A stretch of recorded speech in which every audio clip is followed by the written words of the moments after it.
I never thought a simple HOA meeting could turn into a full-blown nightmare until that day. It all started on a quiet Tuesday afternoon. I was sipping coffee on my porch when I noticed a neatly folded letter tucked under my door. At first glance, it seemed harmless, just another notice from the HOA. But as I read the first line, my blood ran cold. You are being fined for violations of community guidelines. The kicker? It wasn't addressed to me directly. It was written in that sneaky, we're above the law tone that some HOA managers use when they want to intimidate neighbors quietly. And this time, the target was clear. Me. I immediately suspected HOA Karen. She had made it her mission to enforce every rule, no matter how trivial, often crossing lines that made even the boldest residents uneasy. Instead of panicking, I took a deep breath and reminded myself, knowledge is power. I had learned long ago that HOA Karen loved doing things behind closed doors, thinking no one would notice. What she didn't know was that I had recently set up a small recording device near my mailbox. Not out of paranoia, just a precaution after previous encounters, but now it could be the key to protecting myself. The letter felt like a slap in the face. Why me? I asked myself. My lawn was immaculate. My fence was painted perfectly. The only thing I had done differently was refusing to bow down to her petty demands at the last HOA meeting. But this fine? It felt like retaliation. Quiet. Underhanded. Typical HOA Karen. I decided to confront the situation strategically. I recorded everything. The letter, my reaction, my phone call to the HOA office. Every interaction was documented.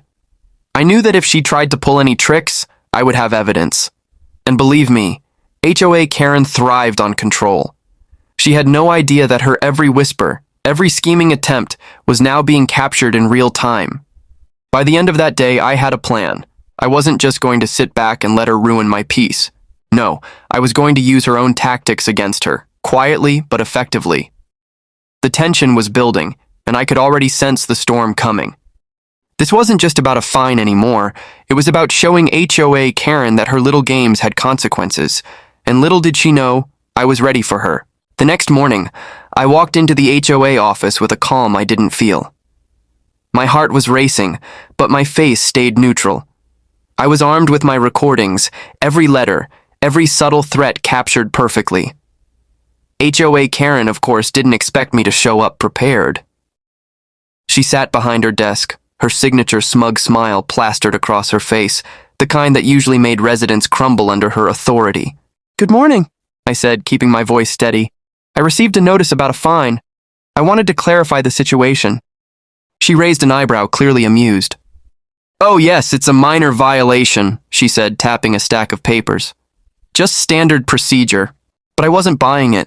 I knew her game. Quiet fines, whispered warnings, trying to make people feel guilty without confrontation. She thrived on secrecy. Minor? I repeated, leaning slightly forward. This letter seems unusually specific, targeting me for things I've already addressed. Do you have records of inspections or complaints? Her eyes flickered, just for a second. But it was enough. I could see her mind racing, and that's when I subtly pulled out my phone. I actually have a recording of the mailbox drop-off, I said, showing the timestamp. It captures when the letter was placed and the conversation of your assistant discussing it before it reached me. I just want to make sure everything here is transparent. Her smile faltered. I don't see why that's necessary. I cut her off politely but firmly. Transparency is essential. If this fine is legitimate, I have no problem resolving it. But I need proof that the process was fair. Otherwise, it's a serious matter. Now she was visibly uncomfortable. The room felt tense, charged, like a storm was about to break. HOA Karen had spent years perfecting intimidation tactics, but she clearly wasn't prepared for someone who documented every move. And that's when I realized she was trying to think of a way out, and I wasn't giving her an easy exit. I didn't raise my voice. I didn't threaten. I simply let the evidence speak for itself. Every subtle glance, every stammer, every hesitation, it all worked in my favor. HOA Karen had underestimated me, thinking I'd be another compliant neighbor. She had no idea I had a meticulous record of every interaction. By the end of the meeting, I had effectively neutralized her quiet threat. She didn't say it out loud, but I knew she was rethinking her approach. And I couldn't wait to see her next move, because now, the power had shifted. I thought the ordeal was over after the office confrontation. HOA Karen had been forced into a corner, and for a moment I felt a small victory. But experience had taught me never to underestimate her. People like her don't give up. They escalate. And sure enough, the very next week, subtle signs of retaliation began to appear. It started with small things. My trash cans being rearranged, my garden signs subtly removed, neighbors quietly mentioning complaints I hadn't received. It was classic HOA Karen behavior, quiet, manipulative, testing boundaries. She was probing to see if I would react emotionally. Little did she know I had already anticipated this. I made a point to document everything. Every interaction, every odd occurrence, every whispered complaint. My recording device became my shield, my invisible ally capturing the truth in real time. By now I wasn't just responding, I was strategizing. Each move she made, I noted. Each tactic she tried, I had already prepared a counter. Then came the real escalation. I received an official email from the HOA board, stamped with urgency. Another fine. This time, the language was aggressive, threatening penalties that seemed impossible. My pulse quickened, not with fear, but with focus. I knew this wasn't just about rules anymore. It was about power. HOA Karen was trying to assert dominance, to make me a cautionary tale for the neighborhood. I calmly set up a meeting, but this time I didn't just bring recordings. I brought a detailed timeline of every petty action she had attempted, every violation of her own HOA policies, and even previous complaints from other residents.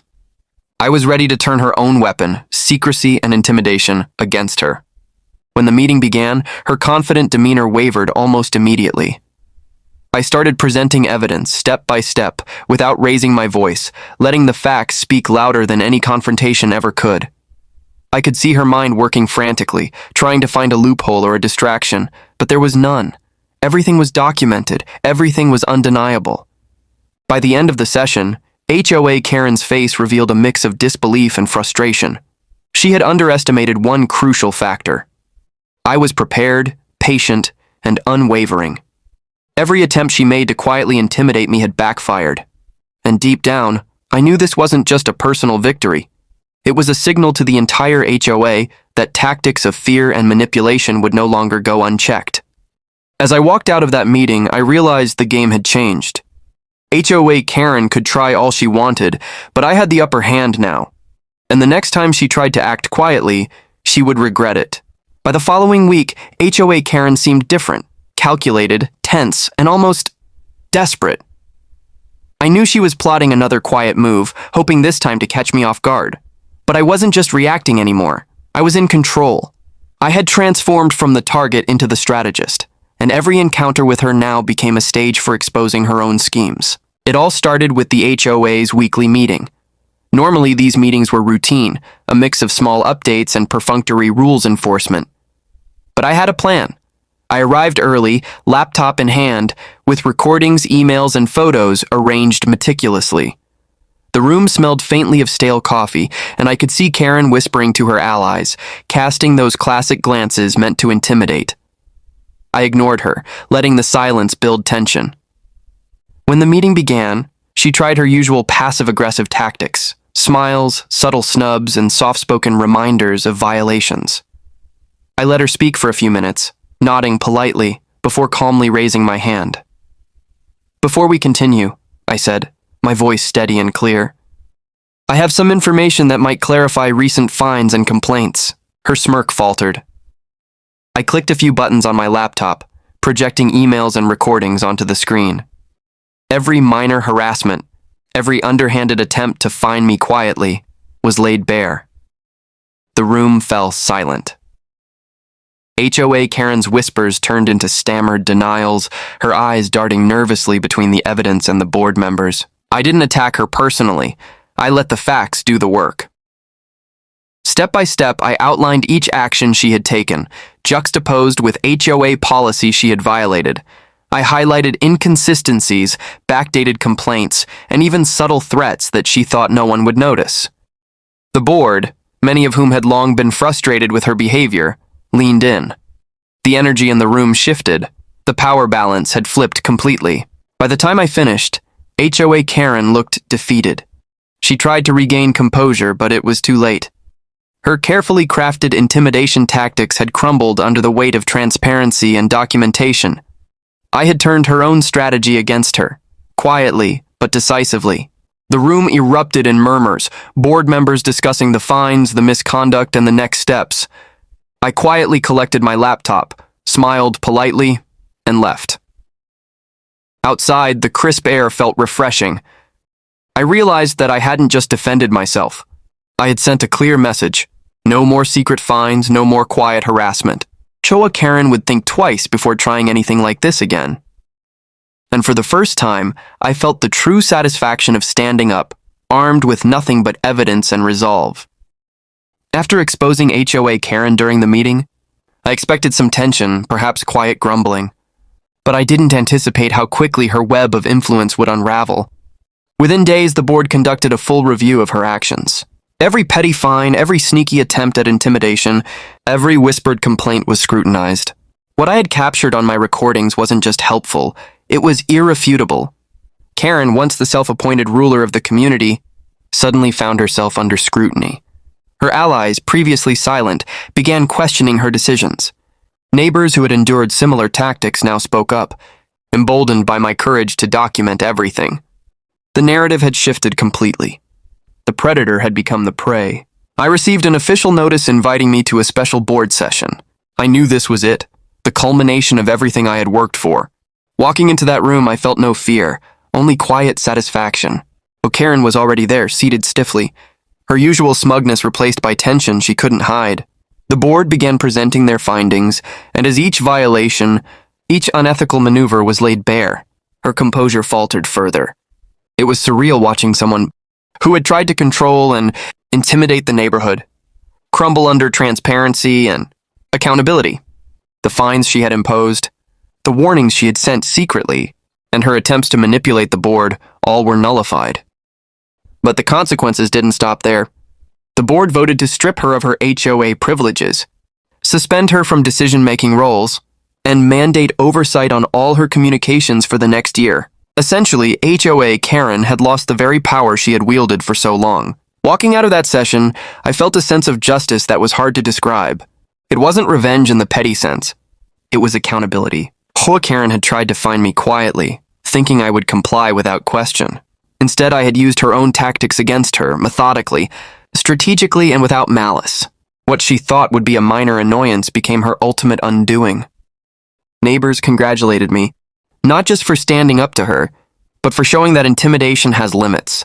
And as for HOA Karen, she had no choice but to face the consequences of her actions, publicly, decisively, and irreversibly. In the end, this wasn't just a story about fines or HOA politics. It was a story about preparation, courage, and turning the tables when someone underestimates you. Sometimes the quietest actions, recording, documenting, and staying calm, can be the most powerful weapons. And sometimes the predator learns the hard way that they can become the hunted. The lesson is clear. Always document, always stay vigilant, and never let anyone quietly control your life.